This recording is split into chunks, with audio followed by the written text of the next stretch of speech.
नमस्कार दोस्तों, स्वागत है आप सभी का ज्ञान पूरब चैनल में। जो हमारे भाग्य में लिखा जा चुका है उसे कभी कोई नहीं बदल सकता। इसी से जुड़ी हुई एक कहानी आज हम आप लोगों के सामने प्रस्तुत कर रहे हैं। तो दोस्तों, इस कहानी को पूरा सुनिए क्योंकि यह कहानी बहुत ही ज्ञानवर्धक और बहुत ही शिक्षाप्रद है। तो बिना किसी विलंब के आरंभ करते हैं आज की कहानी। दोस्तों, बहुत पुरानी बात है। एक बार एक पंडित जी अपने एक बचपन के मित्र से मिलने के लिए उसके गांव जा रहे थे। जब पंडित जी अपने मित्र से मिलने के लिए एक मार्ग से जा रहे थे तो उनके पीछे एक और आदमी चलने लगा। पंडित जी जैसे जैसे आगे बढ़ते वह आदमी भी उनके पीछे पीछे आता गया। पंडित जी ने सोचा, इतना लंबा सफ़र, चलो अच्छा है, कोई तो हमारे साथ है। इस व्यक्ति के साथ होने से यह रास्ता आराम से कट जाएगा। वह आदमी भी पंडित जी के साथ अब चलने लगा था। पंडित जी ने उसका नाम पूछा। उस आदमी ने अपना नाम महाकाल बताया।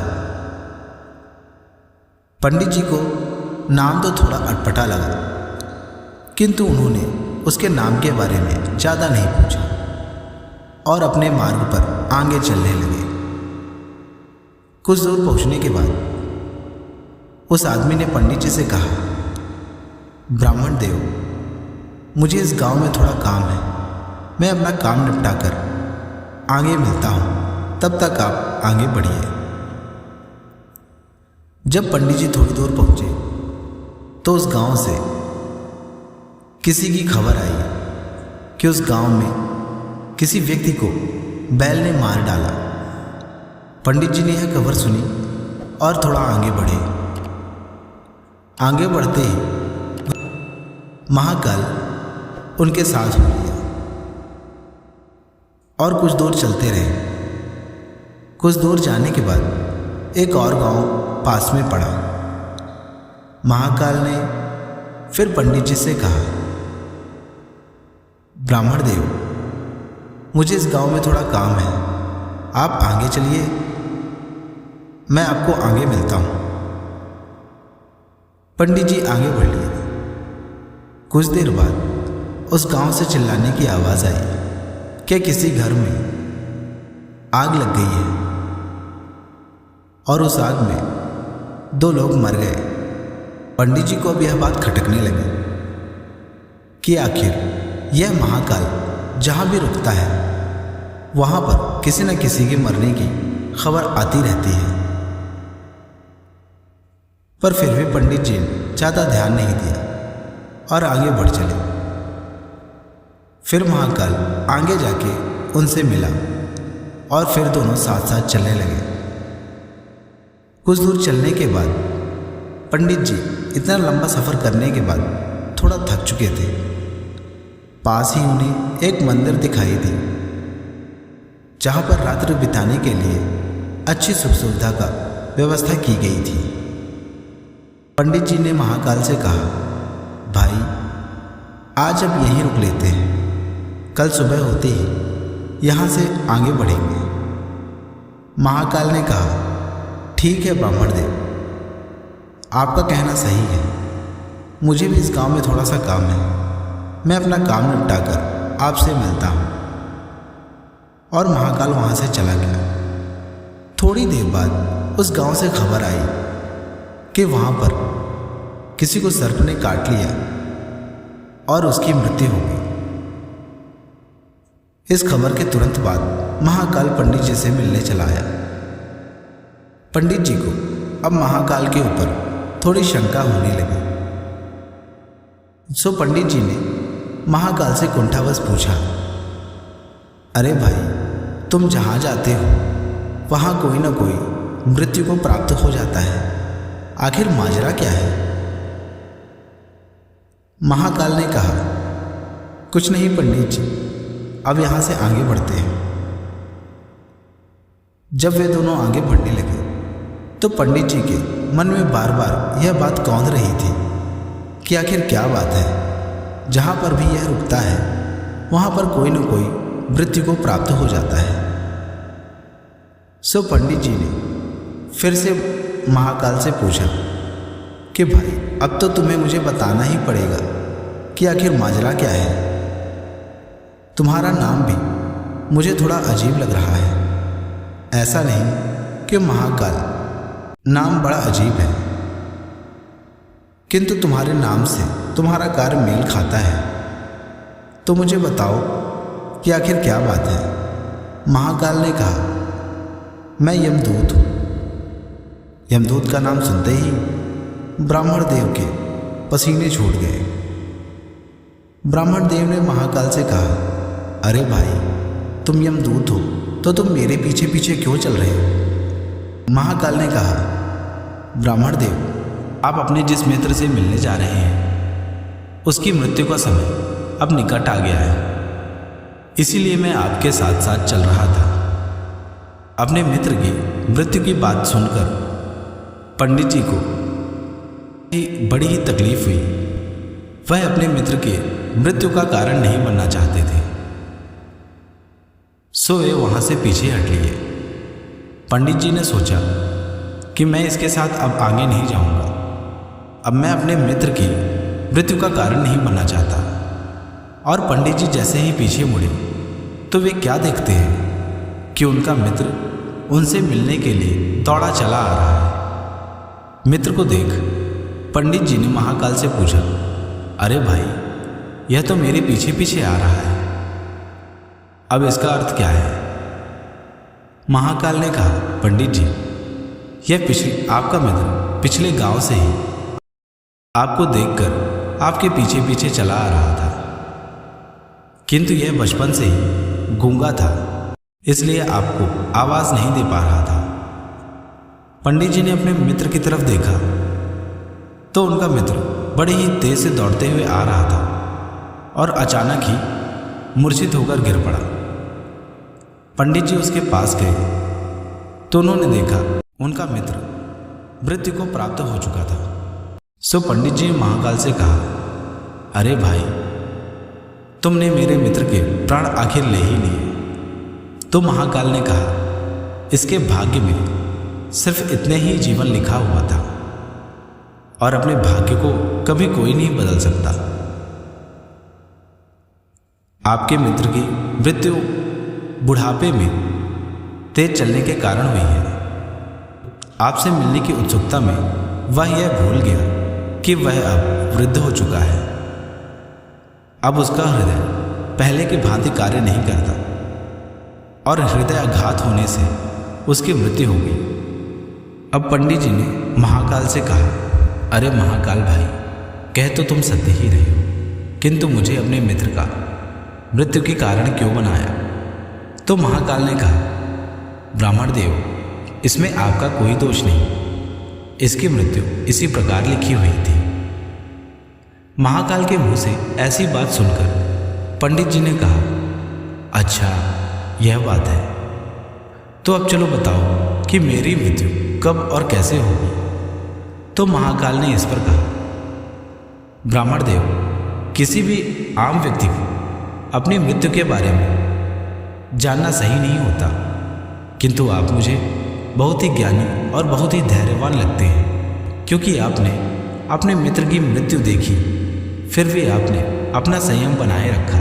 तो मुझे लगता है कि आप अपनी मृत्यु को जानने के बाद भी अपना धैर्य नहीं खोएंगे। सो मैं आपको आपकी मृत्यु का समय और आपकी मृत्यु कैसे होगी यह बताता हूँ। आज से ठीक 6 महीने बाद आज के ही दिन आपकी मृत्यु हो जाएगी।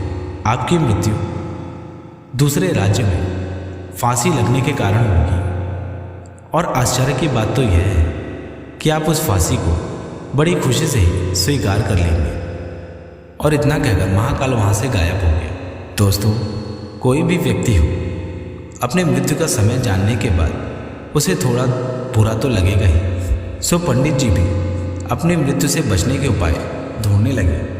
चूँकि पंडित जी बड़े ही ज्ञानी थे तो उन्होंने सोचा कि मैं अपने राज्य के राजा से जाकर यह बात बताता हूँ। उनके दरबार में बहुत से ज्ञानी मंत्री रहते हैं, वह इससे बचने का कोई न कोई उपाय अवश्य बताएंगे। अब पंडित जी अपने राज्य की ओर गए और अपने राजा से मिलकर सारी बातें बताई। राजा ने भी उनकी बात मानी, क्योंकि राजा को भी पता था कि उनके राज्य में पंडित जी जैसा ज्ञानी कोई भी नहीं था। सो राजा ने अपने मंत्रियों से पूछा कि इस स्थिति में क्या करना चाहिए। मंत्रियों ने कहा कि यदि हम पंडित जी को इस महल में ही रखें और महल से बाहर न जाने दें तो इन 6 महीनों में पंडित जी इस महल में ही रहेंगे, तो इनकी दूसरे राज्य में जाकर मृत्यु होने का कोई सवाल ही नहीं उठता। राजा ने अपने सभी सैनिकों को एवं सभी दासों को आदेश दिया और पंडित जी की अपने ही महल में रहने की व्यवस्था करवा दी, और पंडित जी को ऐसा न लगे कि उन्हें महल में बंदी बनाकर रख लिया गया है। तो राजा ने सभी को आदेश दिया कि पंडित जी को कहीं भी आने जाने से ना रोका जाए। अब पंडित जी जिस दिन उनकी मृत्यु होनी थी उस रात वह सो नहीं पाए, और ना सोने के कारण उनकी नींद नहीं पूरी हो पाई, क्योंकि पंडित जी को नींद में चलने की बीमारी थी। सो पंडित जी जैसे ही अपने बिस्तर में गए कि उनको नींद में चलने का दौरा पड़ गया, और वह वहां से उठकर नींद में ही महल से बाहर निकल गए। राजा के अस्तबल में जाकर सबसे तेज चलने वाले घोड़े को पकड़ा और उसमें बैठकर दूसरे राज्य में जा पहुंचे। दूसरे राज्य में जाकर भी वह राजा के महल में घुस गए, और जहां राजा और रानी सो रहे थे उनके कक्ष में जाकर उन दोनों के बीच में सो गए। जब सुबह राजा की नींद खुली तो राजा ने पंडित को अपने बीच में सोया देख क्रोध से भर गया। उसने पंडित जी को वहां से गालियां देते हुए बाहर निकाला और अपने सैनिकों को आदेश दिया, इस दोषी को सुबह मेरे दरबार में पेश किया जाए। सुबह जब राजा का दरबार लगा तो वहां पे पंडित जी को पेश किया गया। पंडित जी किसी दोषी के भांति राजा के दरबार के सामने खड़े थे। अब राजा जैसे ही अपने दरबार में पहुंचा तो वह पंडित को देखकर क्रोध से तमतमा गया और तुरंत ही उसे फांसी का आदेश दे दिया। राजा के मुंह से फांसी का आदेश सुनने के बाद पंडित जी बड़े ही सदमे में आ गए, और उन्होंने राजा से बताया कि हे राजन, मुझे तो यह ज्ञात ही था कि आज मेरी मृत्यु तय है, किंतु मुझे यह नहीं समझ में आ रहा कि मैं आखिर दूसरे राज्य से इस राज्य तक कैसे पहुंचा। तो राजा ने उससे इन सब का कारण पूछा कि तुम्हें कैसे पता है कि तुम्हारी मृत्यु आज ही होनी है। तो पंडित जी ने सारी घटना के बारे में जो पिछले 6 महीने में घटी हुई थी सारी राजा को बता दी। राजा ने अपने दूतों को पंडित जी की बात का पड़ताल करने के लिए दूसरे राज्य भेज दिया। जब उसके सैनिक दूसरे राज्य में जाकर दूसरे राजा से यह सब बातें बताई तो दूसरे राज्य का राजा तुरंत ही उस राजा के राज्य में पहुंच गया, और पंडित के राजा ने दूसरे राज्य के राजा से कहा कि ये पंडित जी सही वक्त कह रहे हैं, उनकी मृत्यु आज ही होनी थी, किंतु पता नहीं वह मेरे महल से आपके पास कैसे आ गए। अब पंडित जी ने महाकाल की सारी बातें याद की। महाकाल ने कहा था कि आप अपनी मृत्यु को किसी भी तरह रोक नहीं सकते हैं। दूसरे राजा की बात सुनने के बाद उस राज्य के राजा ने उनकी फांसी की सजा माफ़ कर दी। मित्रों, चूँकि पंडित जी बहुत ही ज्ञानी और बहुत ही समझदार थे, सो उन्होंने महाकाल के द्वारा कही गई बातों को याद किया। महाकाल ने जैसे कि कहा था कि कभी भी कोई भी व्यक्ति अपनी मृत्यु को रोक नहीं सकता। किसी न किसी कारण से आपकी मृत्यु जब तय है तो आपकी मृत्यु उस दिन होगी ही होगी। सो पंडित जी ने दोनों राजाओं से कहा, हे राजन, आपकी कृपा के लिए मैं आप दोनों का बहुत बहुत धन्यवाद करता हूँ, किंतु आज मेरी मृत्यु तय है, सो मुझे फांसी की सज़ा जो सुनाई गई है उसे पूर्ण करें और मुझे फांसी की सज़ा दें, जिससे भाग्य का लिखा हुआ कभी मिटाया नहीं जा सकता, यह बात प्रमाणित हो और मुझे फांसी पर चढ़ा दिया जाए। दोनों राजाओं ने पंडित जी की बात मानी और उन्हें फांसी पर लटका दिया। तो मित्रों, इस कहानी से हमें यह जानने को मिलता है कि यदि आपकी मृत्यु का समय निश्चित है, तो अपने सारे जीवन को ये व्यर्थ में बर्बाद नहीं करना चाहिए। तो मित्रों, आज की कहानी बस इतनी ही।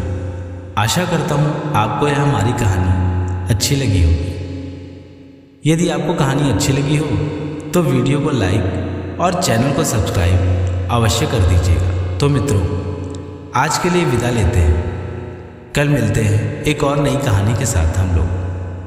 तब तक के लिए जय श्री कृष्ण, राधे राधे। ईश्वर आप सभी का कल्याण